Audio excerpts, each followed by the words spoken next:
Welcome to the Slop Farm. Enjoy the video.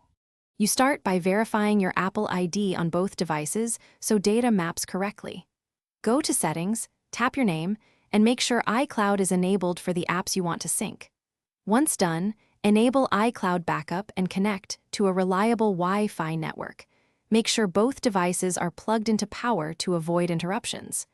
This initial alignment prevents mismatched accounts and lost data, so take a minute to confirm each toggle and storage availability before moving forward. Now you adjust the specific sync settings so data flows continuously between iPad and iPhone. Open Settings, tap your Apple ID, then iCloud. Toggle on Mail, Contacts, Calendars, Photos, and Messages in iCloud. Enable handoff under General to transfer tasks between devices. If you need immediate parity, tap iCloud Backup and choose Backup Now, otherwise make sure automatic backups are scheduled.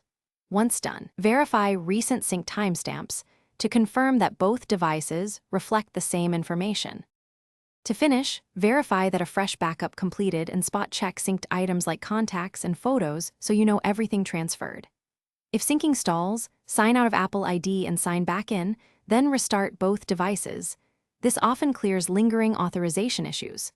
Make sure iOS and iPad OS are up to date and that you have sufficient iCloud storage. If storage is full, manage or upgrade it.